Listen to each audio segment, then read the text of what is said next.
Gulf ಯುದ್ಧದಲ್ಲಿ ಅತಿ ದೊಡ್ಡ ಬೆಳವಣಿಗೆ ಆಗಿದೆ. ಕೊಲ್ಲಿ ರಾಷ್ಟ್ರಗಳಲ್ಲಿ ಬಡಿದಾಡ್ತಾ ಇದ್ದಂತಹ ರಾಷ್ಟ್ರಗಳು ಶಸ್ತ್ರಾಸ್ತ್ರವನ್ನ ತೆಗೆದಿಡೋದಕ್ಕೆ ಮುಂದಾಗಿದೆ. ತಾತ್ಕಾಲಿಕವಾಗಿ ಇದು ತಾತ್ಕಾಲಿಕನೇ.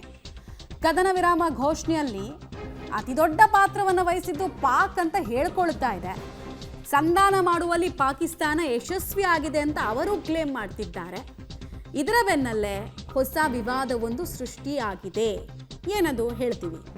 ಯಾರೋ ಬರೆದು ಕೊಟ್ಟಿದ್ದನ್ನು ಎಡಿಟೂ ಮಾಡದೆ ಹಾಗೆ ಪೋಸ್ಟ್ ಮಾಡಿರೋದು. ಅದಕ್ಕೆ ನಾವು ಬೆಳಗ್ಗಿಂದ ನಿಮಗೆ ನೆನಪಿರ್ಬೋದು, ಪಬ್ಲಿಕ್ ಟಿವಿ ಯಾರ್ಯಾರು ನೋಡ್ತಾ ಇದ್ರೆ ಬೆಳಗಿಂದ ಇದೇ ಹೇಳ್ತಾ ಇದ್ದಿದ್ದು, ಇವರಷ್ಟು ದೊಡ್ಡ ಮೆಚಾರಿಟಿ ಇವ್ರಿಗಿದೆ ಅಂತ ನಮ್ಗೆ ಅನ್ಸಲ್ಲ ಅಂತ. Draft Pakistan PM on X ಅಂತ ಅದರಲ್ಲಿ ಇತ್ತು.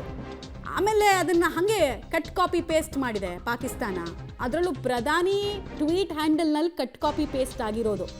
ಡ್ರಾಫ್ಟ್ ಅಂದರೆ ಏನು ಗೊತ್ತಾ? ಡಿಕ್ಟೇಟ್ ಅಂತ. ಅಂದರೆ ನಾನು ನಿಮಗೇನೋ ಹೇಳ್ತಾ ಇದ್ದೀನಿ, ಅದನ್ನು ನೀನು ಕಟ್ ಕಾಪಿ ಪೇಸ್ಟ್ ಮಾಡಪ್ಪ ಅಂತ ನಿಮ್ಗೆ ಯಾರೋ ಹೇಳ್ಕೊಟ್ಟಿರೋದು, ಡಿಕ್ಟೇಟ್ ಮಾಡಿರೋದು. ಅದನ್ನು ನೀವು ಚಾಚೂ ತಪ್ಪದೆ ಕಾಪಿ ಮಾಡಿ ಪೇಸ್ಟ್ ಮಾಡಿರೋದು. ನೋಡಿ ಅಲ್ಲಿ, draft Pakistan's PM message on X. ಯಾರಪ್ಪ ಇದನ್ನು ಹೇಳ್ಕೊಡೋಕ್ಕೆ ಸಾಧ್ಯ?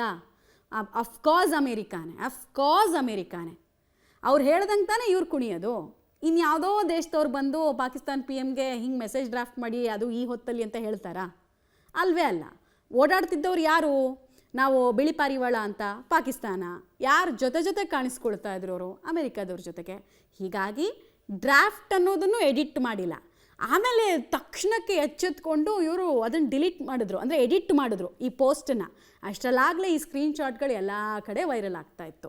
ಆ ಮೂಲಕ ಸ್ಕ್ರಿಪ್ಟ್ ರೆಡಿಯಾಗಿದ್ದು ಅಮೇರಿಕಾದಲ್ಲಿ, ಆ ಸ್ಕ್ರಿಪ್ಟ್ನ ಪ್ರಕಾರ ನಟನೆ ಮಾಡ್ತಾ ಇದ್ದಿದ್ದು ಪಾಕಿಸ್ತಾನ ಅನ್ನೋದನ್ನು ಎಲ್ಲರೂ ಹೇಳ್ತಾ ಇದ್ದಾರೆ. ಅದಕ್ಕೆ ತಕ್ಕಂತೆ ಒಂದು ಸಾಕ್ಷಿ ಇದು.